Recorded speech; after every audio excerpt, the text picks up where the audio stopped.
Good afternoon. It is Memorial Day in the United States, and I wanted to talk to you about both our veterans and veterans of all foreign wars worldwide.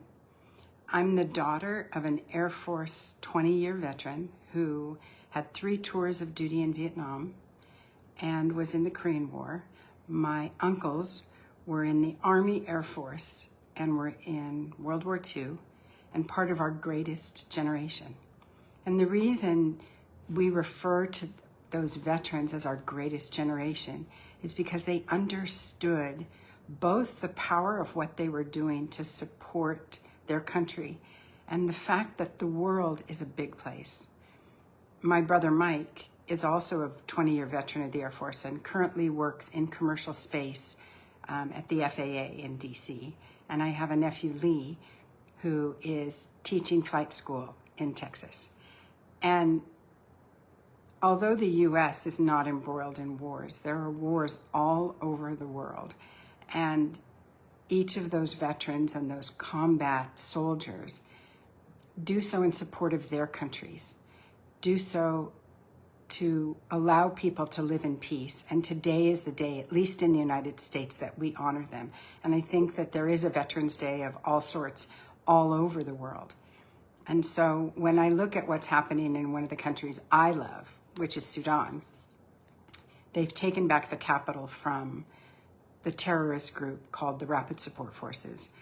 I think I'd call it the temporary capital of Port Sudan had suffered lots of aerial bombing recently, and that seems to have subsided. And much of the country is coming back under control of their army. And when you are a child, a wife, a daughter, a son of someone who fights to help either maintain peace for you at home, you never know if they're coming back home. I didn't see my father when I was in kindergarten and first grade because he was on hardship tour in Vietnam. And when he came back, he was a stranger to me. I think there are going to be a lot of people whose husbands and brothers and, loved ones have been fighting this war in Sudan. And they come back with a definite case of post-traumatic stress. And that alters how people think, how they act, and how they react to things. It takes a long time to settle your brain when you've seen mass killings and mass graves like they have in Sudan. And as your veterans return, and as peace comes to your country, whether it's Ukraine, where it's been horrible, whether it's Syria, whether it's Sudan or Libya, have patience with your veterans. They fought for you. Many of them died for you. And love them as they are, not as you wish they were.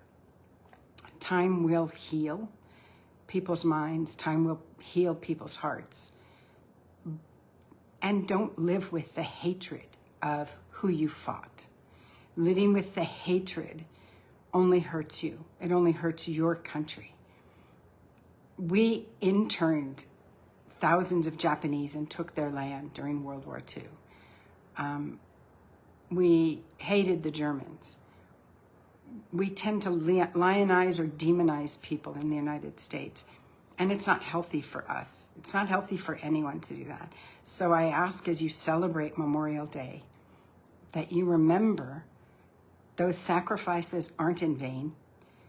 They are for you, and it's because they love you. It's because they love their country. So don't live with hate. Thank you.